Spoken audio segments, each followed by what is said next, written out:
चलिए आज हम लोग पाई का इतिहास को समझने वाले हैं कि पाई का खोज कब हुआ, किसने किया, कैसे हुआ, पूरा पाई का कहानी को समझने वाले मेरे साथियों।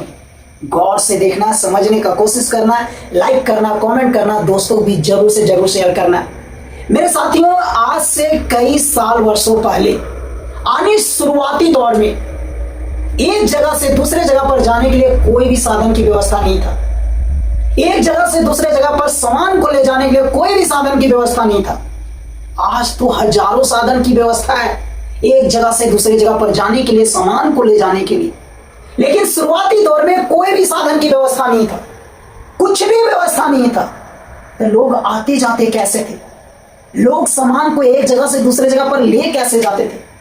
तो मेरे साथियों, उस समय में बैलगाड़ी का प्रयोग किया जाता था। बैलगाड़ी का, जिसमें लकड़ी का पहिया बना करके गाड़ी बनाते थे और उसी से सामान एक जगह से दूसरे जगह पर ले जाते थे।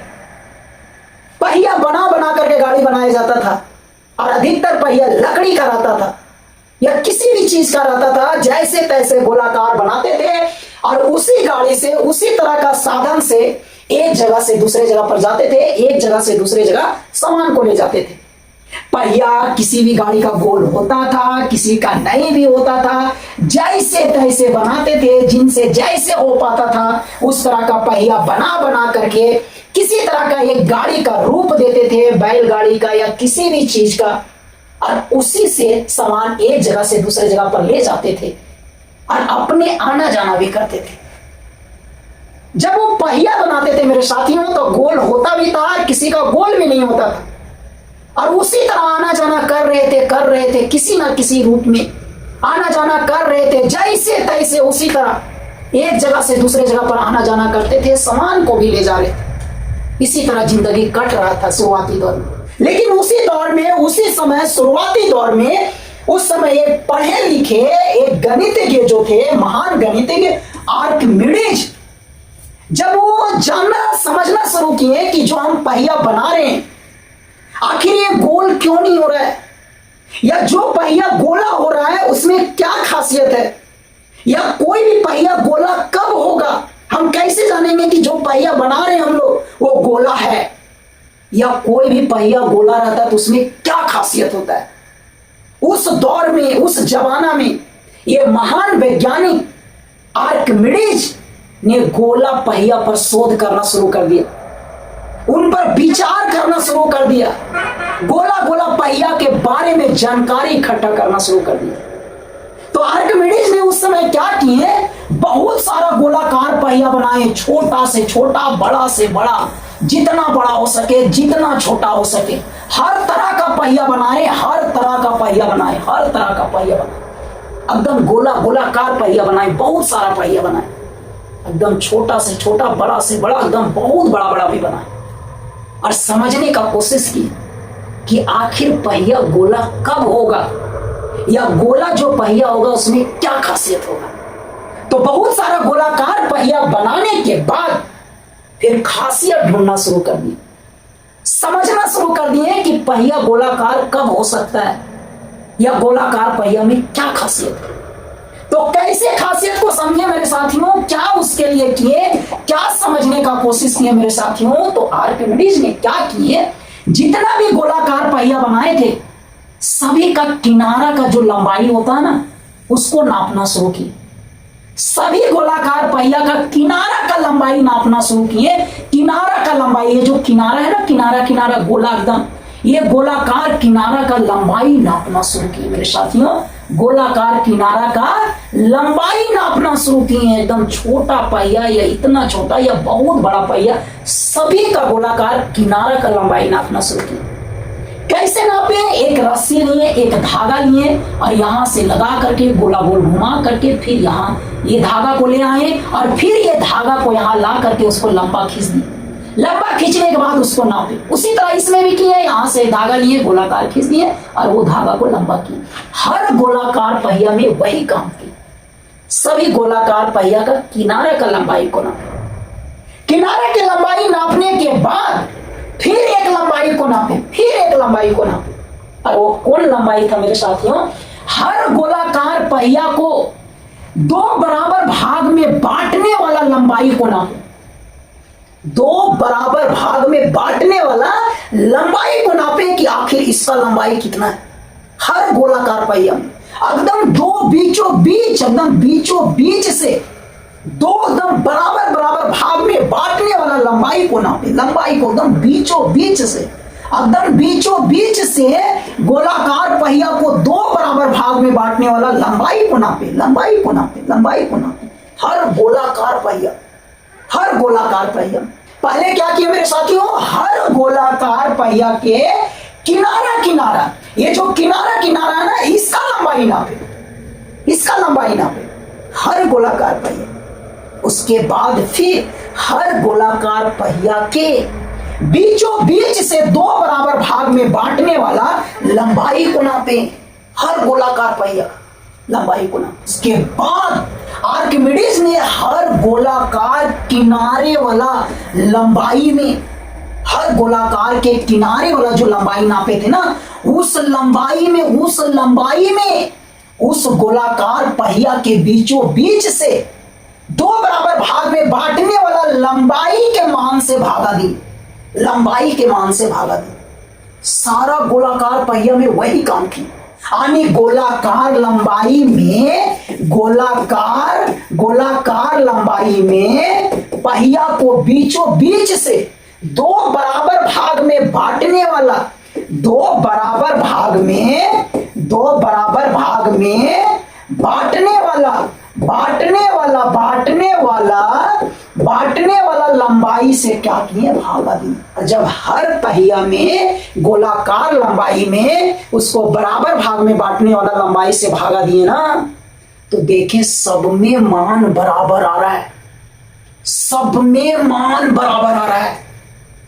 तब जाकर के आर्किमिडीज को समझ में आया कि कोई भी वस्तु गोलाकार तभी हो सकता है, या पहिया गोलाकार तभी हो सकता है जब पहिया के किनारे वाला लंबाई में पहिया को एकदम बीचों बीच से बराबर भाग में बांटने वाला लंबाई से भागा देंगे ना, तो सारा गोलाकार पहिया में एक ही मान आना चाहिए। और वो जो मान आता है से लगभग 3.14 यानी 22/7 के मान के बराबर आता है। 22/7 यानी 3.14 के मान के बराबर आता है। ये आर्किमिडीज ने सबसे पहले खोज किए कि कोई भी वस्तु या कोई भी पहिया तभी गोलाकार हो सकता है, या वो गोलाकार है तो उस पहिया के किनारे वाला लंबाई में अगर उस पहिया को बीचों बीच से दो बराबर भाग में बांटने वाला लंबाई से अगर भागा देंगे, और अगर भागा देने के बाद का मान अगर 3.14 या 22/7 के बराबर आएगा, तभी वो पहिया क्या होगा, गोलाकार होगा मेरे साथियों। तभी वो पहिया क्या होगा, गोलाकार होगा। और ये सबसे शुरुआत में खोज कौन किए थे, आर्किमिडीज ने खोज किए थे। कौन किए थे, आर्किमिडीज ने खोज किए। बाद में ये जो कोई भी पहिया का किनारे वाला लंबाई जो हम लोग बोल रहे हैं, इस किनारे वाला लंबाई का बाद में क्या बोला गया, परिधि। उस पहिया का क्या बोला गया, परिधि। और ये पहिया को बीचों बीच से बराबर भाग में बांटने वाला लंबाई को बाद में क्या बोला गया, व्यास। क्या बोला गया मेरे साथियों, व्यास। इसका मतलब किसी भी गोलाकार वस्तु के परिधि में अगर व्यास से भागा देते हैं मेरे साथियों, तो हमेशा मान 3.14 या किसके करीब आता है मेरे साथियों, 22/7 के करीब। 22/7 या 3.14 के करीब आता है। ये खोज करने वाले आर्किमिडीज थे। उसके बाद उसी समय एक और वैज्ञानिक थे जिनका नाम था मेरे साथियों आर्यभट्ट। आर्यभट्ट भी बहुत बड़ा गणितज्ञ थे, बहुत महान व्यक्ति थे, बहुत जानकार व्यक्ति थे। जब ये सारा बात आर्किमिडीज ने आर्यभट्ट के पास लेकर के गए, तो आर्यभट्ट ने भी सारा गोलाकार वस्तु के बारे में सोचना शुरू कर दिए, समझना शुरू कर दिए, शोध करना शुरू कर दिए, खोज करना शुरू कर दिए। तो उसके बाद आर्यभट्ट ने भी खोज करना शुरू कर दी। तो आर्यभट्ट ने क्या किया, आर्यभट्ट ने भी गोलाकार वस्तु बनाना शुरू कर दी। बहुत सारा गोलाकार पहिया बनाए, छोटा से छोटा, बड़ा से बड़ा। हर तरीके का गोलाकार पहिया या गोलाकार वस्तु बनाए। और आर्यभट्ट ने भी समझना शुरू कर दिया। आर्यभट्ट ने भी क्या किया कि हर गोलाकार वस्तु के परिधि यानी किनारे वाला लंबाई को नापे और सेम टू सेम उस गोलाकार वस्तु को बीचों बीच से 2 बराबर भाग में बांटने वाला लंबाई को नापे। और फिर आर्यभट्ट ने भी किनारे वाला लंबाई जिसको परिधि बोला गया और बीचों बीच से 2 बराबर भाग में बांटने वाला लंबाई जिसे व्यास बोला गया, हर गोलाकार वस्तु के परिधि में व्यास से भागा दिया गया। परिधि में व्यास से भागा दिया गया।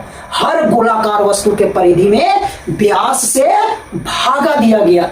और जब आर्यभट्ट ने हर गोलाकार वस्तु के परिधि में व्यास से भागा दिए ना, तो हर गोलाकार वस्तु के परिधि भागा व्यास करने के बाद जो मान आया वो मान मेरे साथियों 3.15392 इस तरह मान आना शुरू हो गया। हर गोलाकार वस्तु के परिधि में व्यास से भागा दिया गया ना, तो सारा गोलाकार वस्तु में परिधि भागा व्यास का मान ये आना शुरू हो गया।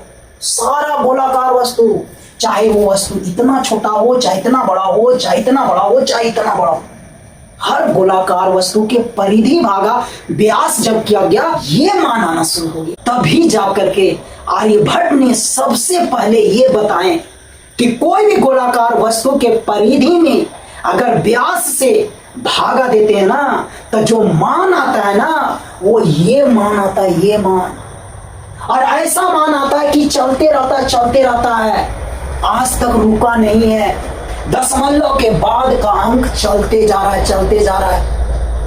अरबों खरबों अंक तक चला गया, आज तक पता नहीं चला है कि कहां रुकेगा, चलते जा रहा है मेरे साथियों। और सबसे पहले ये मान को बताने वाले कौन थे? आर्यभट्ट थे।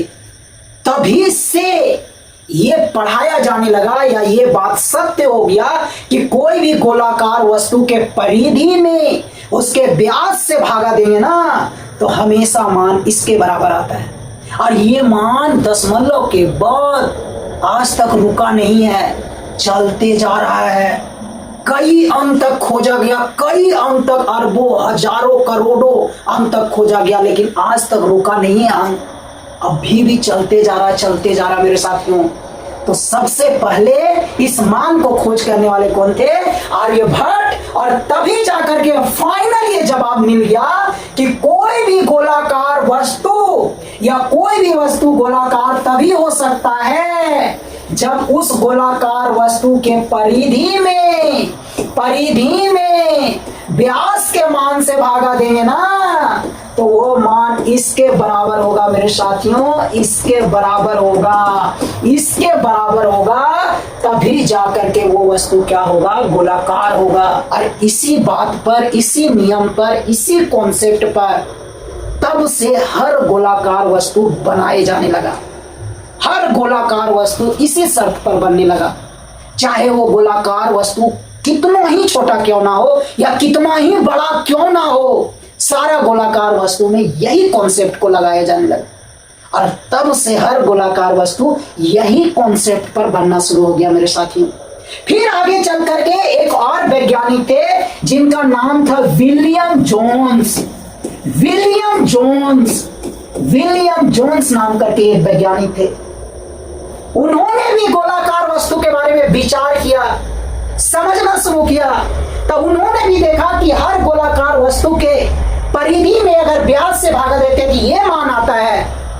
और फिर इन्होंने, विलियम जोन्स ने ही बोला कि ये मान को इतना लंबा हम लोग ना बोल करके इस मान के बदले एक संकेत का प्रयोग करते हैं, इतना बड़ा मान बोलने से अच्छा है कि एक ऐसा संकेत का प्रयोग करें जिस संकेत को बोलने के बाद ये मान आ जाएगा या ये मान को समझा जाएगा। तो विलियम जोन्स ही वैज्ञानिक थे जिन्होंने इस मान के बदले एक संकेत का प्रयोग किया गया, और उस संकेत को क्या बोला गया मेरे साथियों? पाई बोला गया, पाई। यानी विलियम जोन्स ही वैज्ञानिक थे जिन्होंने इस मान के बदले एक संकेत का प्रयोग किया और उस संकेत को क्या बोला गया मेरे साथियों? पाई बोला गया। पाई क्या बोला गया? पाई। अरे पाई एक संख्या नहीं है बल्कि पाई संकेत है मेरे साथियों, संकेत है। पाई कोई संख्या नहीं है, पाई एक संकेत है, संकेत। जो सबसे पहले कौन दिए थे? William Jones. किसके बदले दिए थे? इसके बदले मेरे साथियों जो आर्यभट्ट ने खोज किए थे। आर्यभट्ट ने केवल मान को खोज किए, इतना लंबा चौड़ा मान को खोज कर लिया आर्यभट्ट, और बताएं कि कोई भी गोलाकार वस्तु तभी होगा जब उसका परिधि भागा व्यास करने के बाद ये मान आएगा। ये मान चलते जा रहा, अभी तक रुका नहीं है। और इतना बड़ा मान को या इस मान के बदले एक संकेत का प्रयोग किया, और वही संकेत को बोला गया मेरे साथियों पाई बोला गया। क्या बोला गया? पाई। तो पाई कोई संख्या नहीं है बल्कि पाई एक संकेत है। तो इस तरह पाई का कहानी हुआ है, इस तरह पाई आया है मैथ में मेरे साथियों। सबसे पहले आर्किमिडीज ने गोलाकार वस्तु के बारे में समझना शुरू किए कि आखिर कोई भी वस्तु गोलाकार होता है तो उसमें क्या खासियत होता है। तो सबसे पहले आर्किमिडीज ने ही सारा गोलाकार वस्तु के परिधि निकाले और व्यास को निकाले और भागा दिए, तो देखे कि सभी का मान एक ही आ रहा है, 3.14 के लगभग, यानी 22/7 के मान के करीब। फिर इन्होंने ये बात आर्यभट्ट को बताए, तो आर्यभट्ट ने भी खोज करना शुरू कर दी, और आर्यभट्ट ने ही फिर ओरिजिनल बात बताए, मेन कॉन्सेप्ट आर्यभट्ट ने दी। आर्यभट्ट ने ही बोले कि कोई भी गोलाकार वस्तु के परिधि में व्यास से अगर हम लोग भागा देते हैं तो ये मान आता है, इतना लंबा मान आता है, और इतना लंबा मान आता है कि अभी तक पता नहीं चला कहाँ रुकेगा। अभी भी चलते जा रहा है, चलते जा रहा है, अभी भी नहीं रुका है। और फिर जाकर के विलियम जोन्स नाम के वैज्ञानिक ने इस मान के बदले इतना बड़ा मान नहीं बोला जाए या इसको शॉर्ट में बोलने का एक उपाय खोजे। इसी मान के बदले इन्होंने एक संकेत का प्रयोग कर दिया, और वो संकेत को ही क्या बोला गया मेरे साथियों? पाई बोला गया। क्या बोला गया? पाई। तो ये है पाई का कहानी मेरे साथियों, ये है पाई का कहानी। फिर तभी से मेरे साथियों पाई का एक फार्मूला बन गया कि कोई भी गोलाकार वस्तु के परिधि में अगर व्यास से भागा देंगे तब जो मान आता है उसी को क्या बोलते हैं मेरे साथियों? पाई बोला जाता है। तभी से ये फार्मूला फिर मैथ में बन गया और सारा बच्चों लोग को पढ़ाए जाने लगा। लेकिन खोजकर्ता कौन थे? आर्किमिडीज और आर्यभट्ट। मेन कॉन्सेप्ट दिया आर्यभट्ट। तभी से हम लोग ये पढ़ना शुरू कर दिए। पाई जो होता है सो किसी भी गोलाकार वस्तु या वृत्त के परिधि में व्यास के मान से भागा देने के बाद जो मान आता है उसी को हम लोग क्या बोलते हैं मेरे साथियों? पाई बोलते हैं। पाई वृत्त का परिधि को C और व्यास को हम लोग D से दर्शाते हैं, और व्यास त्रिज्या का क्या होता है? दुगना होता है, इसलिए व्यास को हम लोग 2r लिख सकते हैं मेरे साथियों।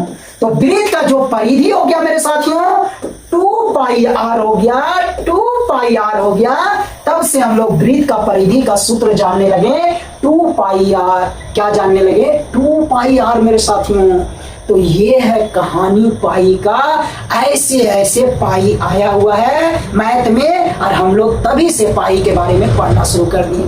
अब एक बात गौर से देखिएगा, पाई कोई संख्या नहीं है बल्कि एक संकेत है, और पाई जिस संख्या का संकेत है मेरे साथियों उस संख्या का मान क्या होता है? उस संख्या का मान होता है 3.14192653583423646464334 इस मान का संकेत होता है मेरे साथियों पाई। तो ये है कहानी पाई का। हमें उम्मीद है कि आप जरूर समझे होंगे। वीडियो को लाइक कीजिएगा, कमेंट कीजिएगा, दोस्तों भी जरूर से जरूर शेयर कीजिएगा मेरे साथियों। Bye bye.